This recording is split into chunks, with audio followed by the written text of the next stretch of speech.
오늘은 기뻐하고 기뻐하라. 기뻐하고 기뻐하라 하는 제목으로 우리 하나님 말씀 함께 나누도록 하겠습니다. 예수님은 우리를 향해서 너희는 세상의 빛이라. 산 위에 있는 동네가 숨기지 못할 것이다.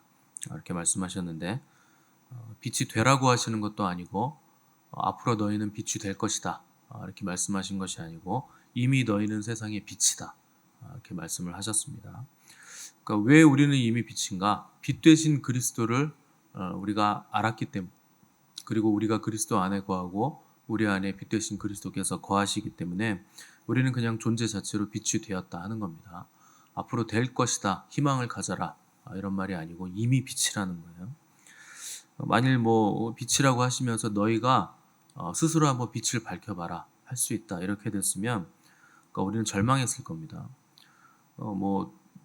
작은 촛불이라도 우리가 되려고 한다면 우리 스스로를 태워야 되잖아요. 근데 촛불을 태우면 끄름나고 심지를 태워야 되고 냄새나고 좋지 않습니다. 근데 우리는 빛이지만 우리의 어떤 것을 태울 필요가 없어요. 왜냐하면 빛 되신 주님께서 우리에게 오셔서 그 빛을 밝혀주시기 때문에 그냥 주님의 빛 안에 거하기만 하면 그 빛의 존재가 되는 겁니다. 그래서 사도 요한도 요한복음에서 말하기를 주님을 생명이라고 표현하면서 이 생명이 사람들의 빛이다, 이렇게 말씀했습니다. 이게 은혜인 거죠. 우리가 우리 스스로 빛을 내는 것이 아니고 빛이 오셨기 때문에 우리에게 생명이 되고 빛이 되었다. 그래서 우리도 그 빛을 반사할 수 있는 발광체가 됐다 하는 겁니다. 그래서 바울도 너희가 전에는 어둠이더니 이제는 주 안에서 빛이라, 이런 표현을 하는 거죠. 그러니까 빛은 존재 자체로 빛나기 때문에 그냥 우리가 가는 곳 어디든지 어둠은 사라지게 돼 있다. 그렇게 빛으로 존재해서 하나님께 영광을 돌리라. 이게 성경이 우리에게 요구하는 바입니다. 하나님도 이스라엘 민족에게 일어나라, 빛을 발하라. 이는 내 빛이 이르렀고 여호와의 영광이 내 위에 임하였음이니라. 이렇게 말씀하셨죠. 하나 내세울 것 없는 이스라엘 민족, 또 망하고 포로로 끌려가고 노예로 살고 이런 민족인데 그 빛을 발하라는 거예요. 그러니까 그들의 상황이나 능력이 빛을 발할 수 있는 존재라서가 아니라 여호와의 영광이 임하기 때문에 빛을 발할 수 있는 존재들이 된다는 겁니다. 그래서 바울은 이런 삶에 대해서 오늘 본문 17절에서 그런 삶은 어떤 삶이냐? 재물이 되어지는 삶이다. 또 이런 식으로 다르게 표현을 했습니다. 17절 보시면 만일 너희 믿음의 재물과 섬김 위에 내가 나를 전제로 드릴지라도 나는 기뻐하리라, 고백을 하고 있는데, 이 구절에 보시면 재물, 섬김, 전제 이런 단어들이 나오는데요. 다 제사 용어들입니다. 그 전제라는 건 뭐냐면 그 포도주를 부어서 하나님께 드리는 거예요. 부어 드리는 제사를 말하는 거죠. 그러니까 바울은 자신의 삶이 그 전제의 삶이다, 부어 드리는 삶이다, 이렇게 얘기하면서 내 삶은 하나님께 드려지는 제사다. 그리고 그게 하나님께 영광이 된다, 이렇게 말을 하고 있는 거죠. 그러니까 바울뿐만 아니라 모든 그리스도인들의 삶은 제사라는 거예요. 제사라는 건 예배를 말하는 겁니다. 구약에서는 제사고 신약에서는 예배가 되는 건데, 제사라는 것 자체가 하나님과 우리의 관계성을 말하죠. 제사를 드리는 사람은 하나님의 백성들이고 제사를 받으시는 분은 하나님이시다. 그러니까 하나님과 하나님의 백성들 간의 관계성이 이 예배를 통해서 이루어진다 하는 거 말씀하고 있는 거죠. 그래서 기독교의 핵심에는 뭐가 있느냐? 이 관계가 있는 겁니다. 그래서 기독교에서 관계를 빼면 남는 게 없죠. 일단 우리와 하나님과의 관계가 중요하고, 또 우리와 성도들 간의 관계도 중요하고, 또 그 모든 관계들이 올바로 섰을 때 또 내가 나를 바라보는 나와 나의 관계도 굉장히 중요하게 되는 겁니다. 그래서 가장 먼저는 하나님과 나와의 관계가 올바로 정립될 때 우리와 이웃과의 관계도 올바로 정립되고, 내가 나를 생각하는, 내가 누구인지를 알아가는 것도 올바로 정립되게 되는 거죠. 그래서 구약에 보면 다니엘과 세 친구들이 이 관계를 아주 잘했던 사람들인데요. 그러니까 하나님과의 관계가 올바로 정립되어 있으니까 사람들과의 관계도 올바랐다 하는 걸 보여주는 거죠. 그래서 다니엘서 초반에 이제 중요한 문장이 뭐냐? 다니엘은 뜻을 정하여라는 겁니다. 뜻을 정했다는 건 하나님과의 관계가 올바랐다는 뜻이에요. 그래서 하나님과의 바른 관계에 있으니까 이웃들과 믿지 않는 바벨론이라는 그 황실 왕궁의 사람들과도 올바른 관계 안에 갈 수 있었다는 거죠. 그러니까 다니엘을 보면 믿지 않는 그 이방인들이 막 도와줍니다. 뭐 우상 숭배한 고기 안 먹겠다고 하니까 그럼 채식 먹어라, 열흘간 시험해 보자, 이런 것도 허락해주고, 또 어려움 당할 때 다니엘을 되게 또 잘 그러니까 편리를 많이 봐주는 거 볼 수 있죠. 그러니까 하나님과의 올바른 관계 안에 있으면 그 이웃들도 올바른 관계 안에 들어가게 된다. 그 믿는 사람이나 믿지 않는 사람이나 다 올바른 관계 안에 들어갈 수 있다는 거예요. 그러니까 삶이 하나님께 드려지는 예배, 거룩한 제사라는 인식이 있는 사람은 그 삶 자체가 올바로 정립되기 때문에 이웃들과의 관계도 올바로 정립되게 된다 하는 거죠. 그 제사라는 게 도대체 뭔가? 그 구약의 제사 드리는 과정을 보면 뭔지 알 수 있습니다. 일단 제사는 흠없는 제물을 드리는 겁니다. 그 제물은 우리의 삶이라 그랬는데 흠없고 점없고 병들지 않고 온전하고 깨끗한 것을 하나님께 드린다. 이게 제사의 기본입니다. 그러니까 우리의 삶이 하나님께 드려지는 제물이 돼야 된다. 그런 제물이 돼야 된다는 거예요. 그럼 여러분들이 또 금방 부담을 느끼실 텐데, 내가 생각하는 것도 죄고 움직이는 것도 다 죄고 하나님 앞에 올바른 게 하나도 없는데 어떻게 나의 삶을 제사로 흠없는 제물로 드릴까? 이렇게 걱정을 하시겠죠. 그 가인과 아벨의 제사가 그런 겁니다. 아벨의 제사는 받으셨고 가인의 제사는 흠양하지 않으셨다. 이제 성경은 뭐 가인과 가인의 제사는 안 받았다. 아벨과 아벨의 제사는 받으셨다. 그러니까 그들의 삶이 제사와 동일시되면서 삶을 받지 않으셨다. 이런 표현을 쓰고 있는 거죠. 이것도 이제 우리에게 부담이 되는데, 근데 신약에 와서 히브리서에서는 이 두 사람의 제사를 뭐라고 평가하느냐면 아벨은 믿음으로 제사를 드렸다, 이렇게 표현되어 있습니다. 그러니까 뭐 반사적으로 가인은 믿음으로 제사를 안 드린 거죠. 그러니까 자기 의식과 자기 생각, 자기 열심으로 드렸다는 거죠. 그러니까 여러분들의 삶이 뭐 흠없는 제물이 되려면 뭐가 필요하냐? 도덕적이고 윤리적인 무흠한 삶이 아니라, 행위가 아니라 예수 그리스도를 믿는 믿음이 필요한 거예요. 그러니까 우리가 드리는 제사는 예수 그리스도가 제물로 드려지는 제사고, 우리는 예수 그리스도를 믿기 때문에 우리 또한 무흠한 흠없는 제사로 하나님께 드려질 수 있게 됐다. 그러니까 예수 그리스도를 믿는 믿음이 우리의 흠없는 제사의 기초가 되는 겁니다. 제물의 또 다른 특징은 뭐냐? 죽는다는 거예요. 죽은 걸 드리는 게 아니고 산 것을 그 자리에서 죽이는 겁니다. 그래서 산 제물이라고 표현을 하는 거죠. 죽은 거 안 되고 썩은 거 안 되고 반드시 산 것을 드린다. 그러니까 산 것을 드린다는 건 무슨 뜻이냐면 생명을 드린다는 거예요. 그러니까 산 제사라는 건 살아있는 걸 그냥 드리는 게 아니고 산 것을 그 자리에서 생명을 취해서 하나님께 드린다, 이런 뜻이죠. 그래서 생명을 드렸으니까 끝난 겁니다. 그러니까 여러분은 그 예수 그리스도를 믿는 믿음 안에서 하나님께 산 제물로 드려졌기 때문에 죽은 겁니다. 끝난 거예요. 그래서 옛사람은 죽었고 그리스도 안에서 이제 새로운 삶을 살게 됐다. 다시 꺼내서 못 드립니다. 끝난 거예요. 또 드리고 또 죽이고 또 드리고 또 죽이고 그런 건 없는 거예요. 그래서 다시 되돌아올 일이 없고 또 다시 받을 일이 없고 산 제사이기 때문에 생명을 다 드린 거다. 그래서 옛사람은 죽고 새로운 피조물로 다시 살아났다. 이 생각을 항상 하셔야 됩니다. 그래서 예전에는 누가 나에게 잘못하면 그래 나도 똑같이 해줄게 이렇게 했는데 지금은 그렇게 하면 안 된다는 거예요. 죽었잖아요. 옛사람은. 그런 반응을 보이시면 안 되고, 또 기분이 나쁘면 기분 나쁜 티를 냈는데 어떻게든지 이걸 내가 기분 나쁜 티를 내가지고 저놈도 이걸 의식하게 만들어야지. 그런 어린아이 같은 삶을 살았는데 지금은 죽은 거예요. 그게. 그래서 용서해주고 포용해주고 기다려주고 그냥 내가 손해볼 수 있는 인생이 됐다. 그래서 새로운 피조물이 됐기 때문에 옛사람은 완전히 죽었다. 의식적으로 그런 삶을 살라는 겁니다. 그래서 여러분들이 뭐 지금 이 시간에도 하나님께 예배를 제사를 드리고 있는데 그 예배란 몸을 드린다 하는 건 이제 삶을 드린다는 거죠. 그래서 이 시간에 여기에 앉아 있는 거 몸을 들이는 거예요. 그 제가 몸은 집에서 자고 있지만 정신은, 내 마음은 이 자리에 있습니다. 저도 오고 싶죠. 근데 뭐 잘 안 되네요. 그래도 마음은 교회에 있어요. 택도 없는 소리입니다. 하나님은 그런 제사를 안 받습니다. 받으시면 저도 참 좋겠습니다. 근데 뭐 그런 식으로 드리면 믿지 않는 사람들도 교회 안 다니면서 저 하나님 믿어요, 하나님 계신 것 같아요, 뭐 그렇게 하면 다 천국 가겠죠. 근데 택도 없는 소리예요. 몸이 오지 않으면 하나님 절대 안 받으세요. 그래서 너희 몸을 하나님이 기뻐하시는 거룩한 산 제물로 드려라.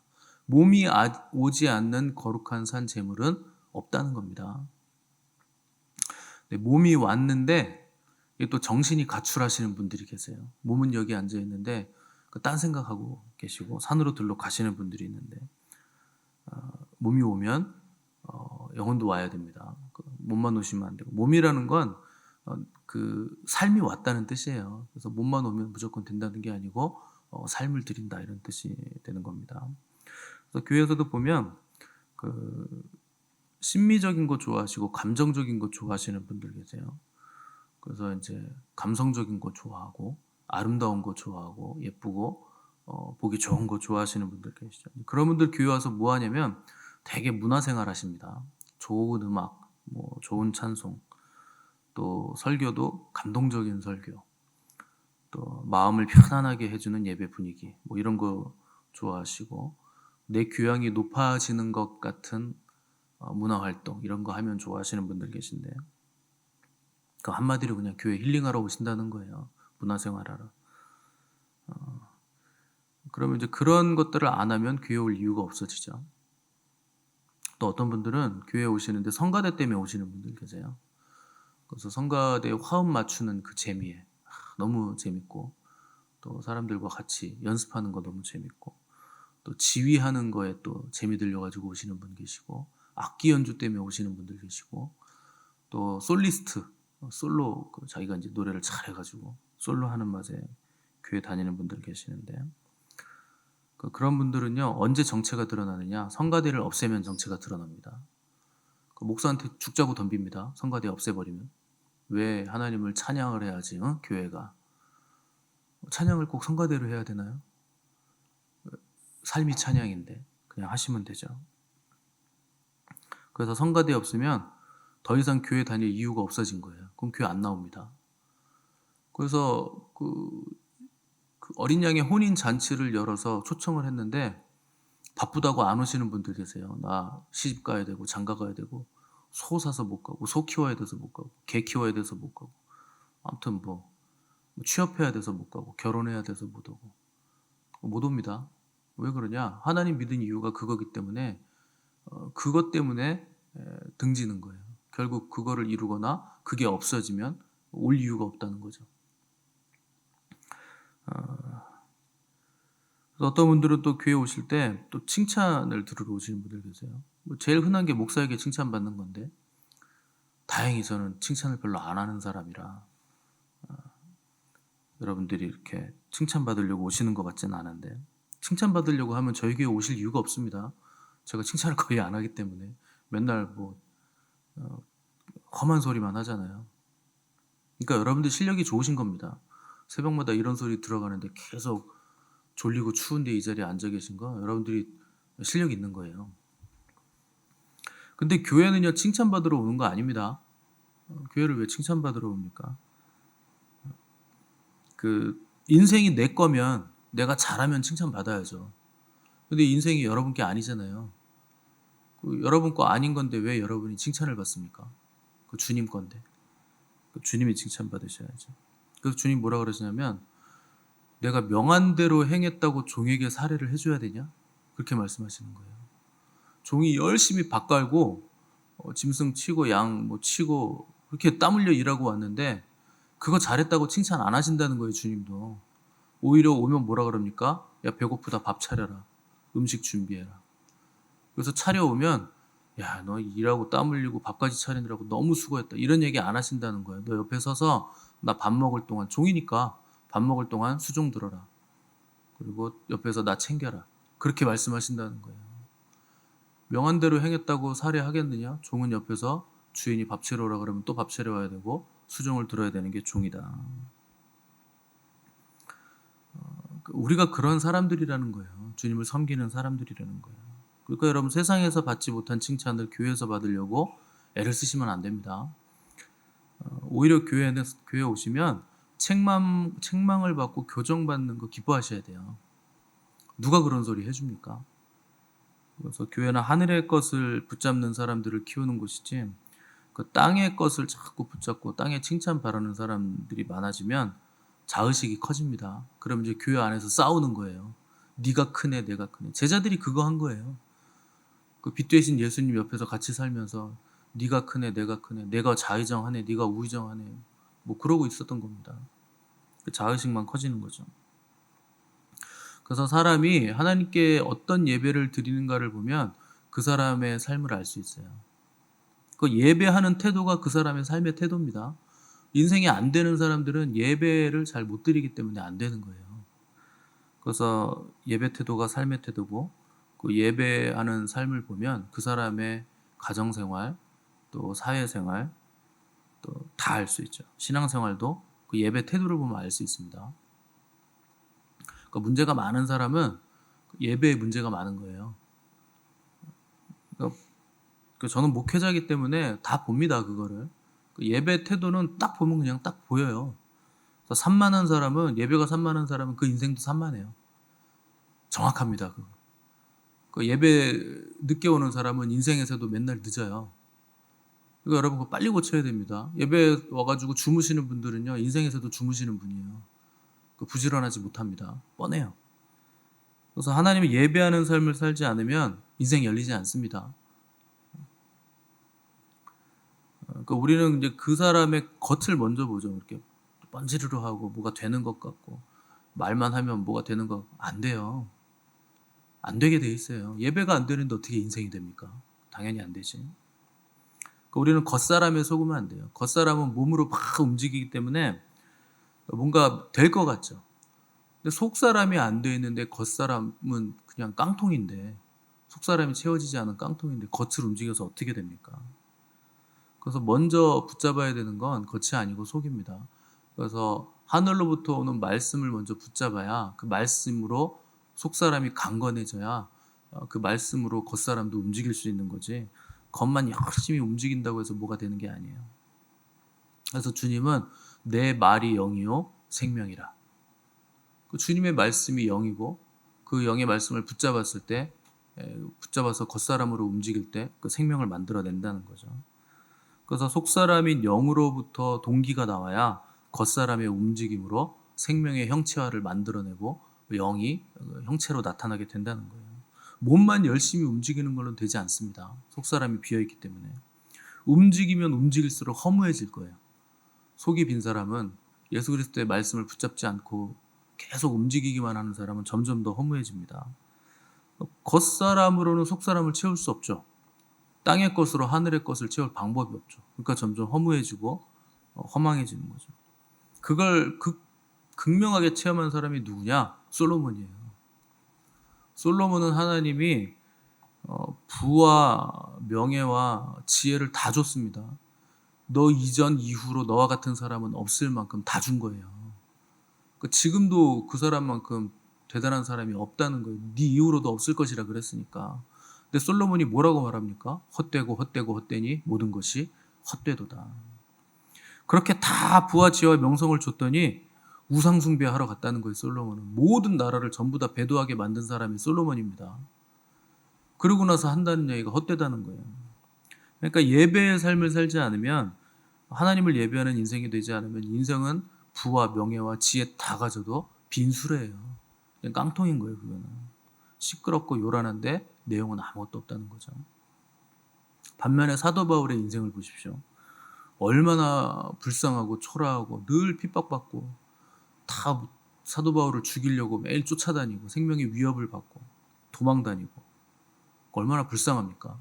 겉으로 보기엔 굉장히 불쌍하죠. 근데 바울은 나는 기쁘고 기쁘다. 오늘 본문에서 이렇게 표현하는 거예요.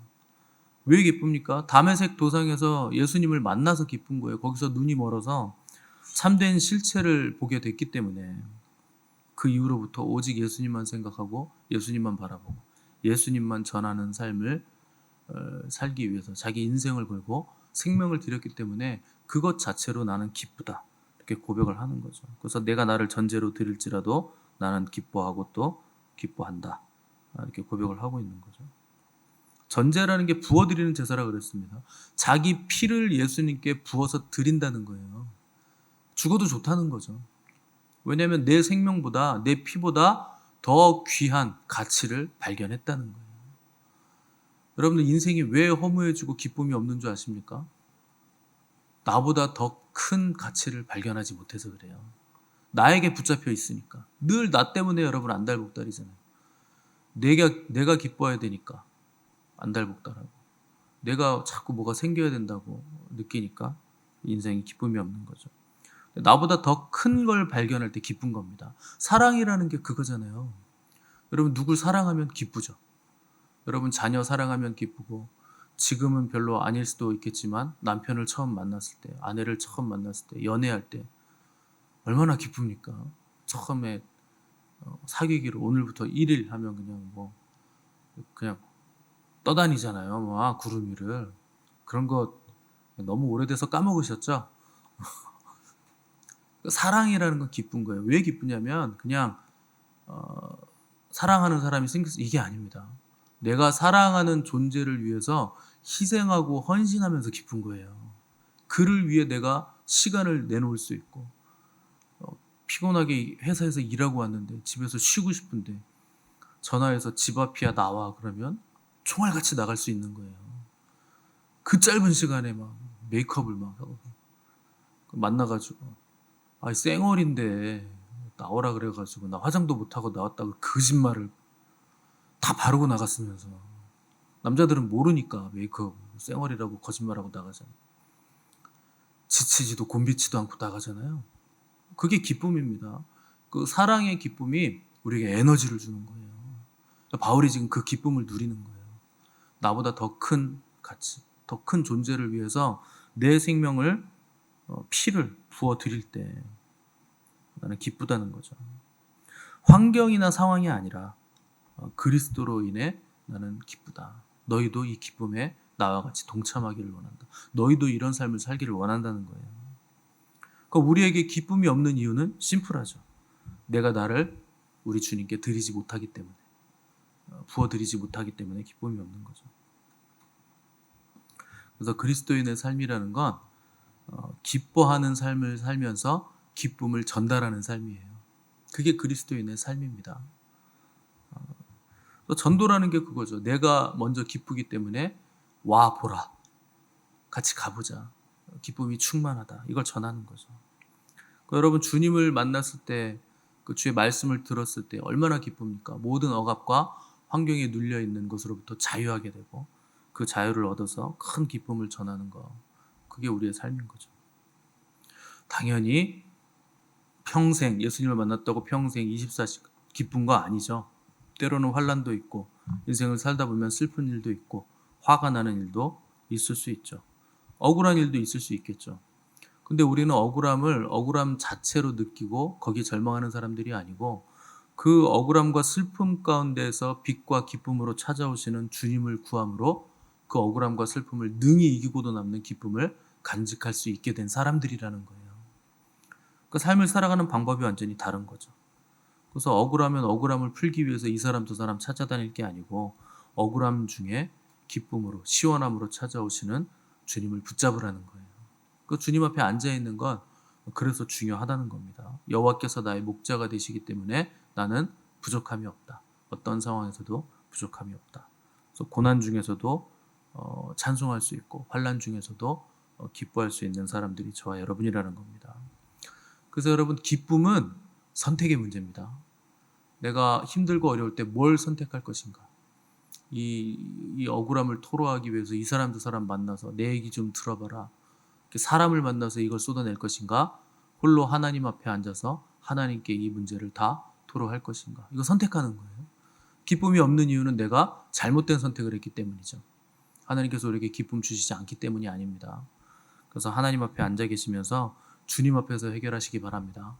그래서 오늘 바울이 느낀 이 기쁨이 저 여러분들에게 충만하시기를 바라고, 이 기쁨을 또한 우리 가족과 이웃들에게 전달하시는 기쁨의 성도들 되시기를 간절히 바랍니다.